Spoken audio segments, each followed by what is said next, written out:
دنیا کی زندگی میں ایمان کے ان درجوں پر فائز ہونے کے لیے جہاں اللہ انسان کا مقصود بھی ہو، مطلوب بھی ہو اور معبود بھی ہو، اللہ انسان کی پیاس بھی ہو، اس کی پکار بھی ہو، اس کا سکون بھی ہو اور اس کا اطمینان بھی ہو، اللہ تعالیٰ نے انسان کو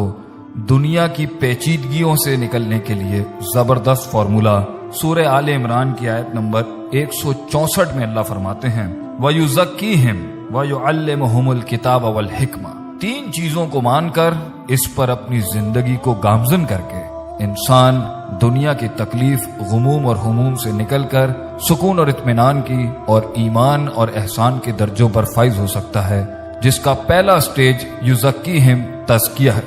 نفس کو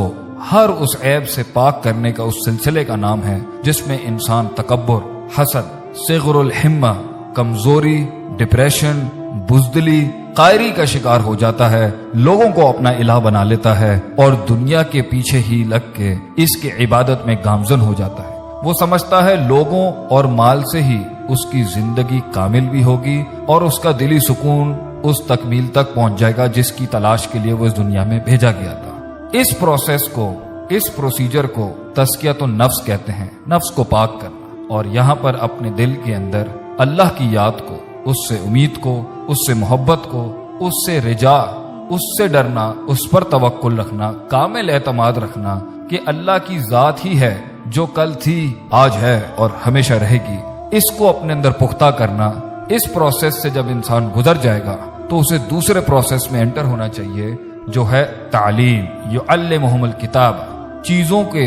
دنیا کے، جذبات کے، روحانی زندگی کے، جسمانی زندگی کے، لوگوں کے، اپنے اللہ کے حقوق اور ان سے جڑے ہوئے معاملات کو ان کی جگہ پر وضع کرنا، اسے علم کہتے ہیں۔ جس کے پاس علم نہیں وہ نہیں جان سکتا سچ کیا ہے، جھوٹ کیا ہے، حق کیا ہے، باطل کیا ہے، ٹھیک کیا ہے، غلط کیا ہے، افراط کیا ہے، تفریط کیا ہے، ہر معاملے کے اندر کتنا کرنا ہے، کتنا نہیں کرنا، اللہ کے ساتھ کتنا تعلق، کس جگہ پر کیسے ہونا چاہیے، جذبات کے ساتھ، عقیدے کے ساتھ، نظریے کے ساتھ، لوگوں کے ساتھ کیا تعلق ہونا چاہیے اور اس دنیا کے اندر اپنے آپ کو کس طرح لے کے چلنا چاہیے۔ انسان کی ایموشنل سائیکالوجی، اس کی بیہیویئرل سائیکالوجی، اس کی محبت، اس کا پرسیپشن، ہر چیز کے بارے میں کیا ہونا چاہیے۔ اگر 4 کرنا ہے تو 5 بھی ٹھیک نہیں اور 3 بھی ٹھیک نہیں۔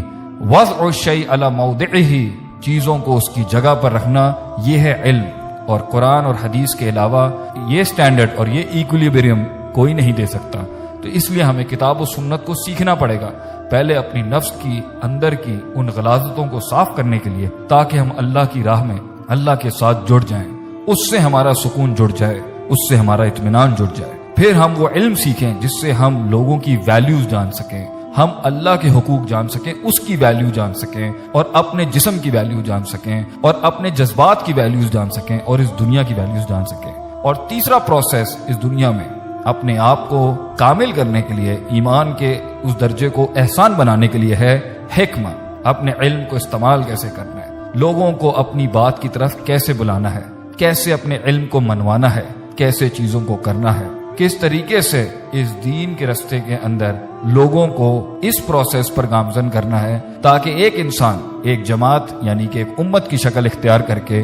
ایک پورے معاشرے کی اصلاح کر سکے اور وہ پورا معاشرہ اللہ کے ساتھ جڑ کے دنیا کے اندر سکون اور اطمینان کی طرف گامزن ہو سکے۔ جب تزکیہ نہیں ہوگا، تعلیم نہیں ہوگی اور حکمت نہیں ہوگی تو ہی انسان دنیا کو اپنا معبود بنائے گا، دنیا میں اپنا سکون تلاش کرے گا، لوگوں میں اپنا اطمینان ڈھونڈے گا، لوگوں کی عبادت کرے گا، چیزوں کو ان کی وجہ سے ہٹائے گا اور دنیا میں فساد پیدا کرے گا، اپنے آپ کو الہ کہے گا یا لوگوں کو الہ کہے گا، اپنے آپ کو خدا کہے گا یا لوگوں کو یا اشیاء کو یا مال کو ہی خدا کہے گا۔ لوگوں نے اس دنیا میں وہ فساد اس لیے کیا کیونکہ وہ اصل علم سے دور تھے، اور اگر علم تھا تو نفس پاک نہیں تھا، اس میں سائیکوپیتھیز اور وہ تزکیہ نہیں تھا، اور اگر تزکیہ بھی تھا اور تعلیم بھی تھی تو حکمت نہیں تھی۔ کون سا کام کہاں، کب، کیسے، کس اماؤنٹ میں، کس کوانٹٹی میں، کس انٹینسٹی کے ساتھ کرتے ہیں، ان تینوں چیزوں کا بیلنس نہ ہونے کی وجہ سے انسان بحیثیت ایک امت، انسان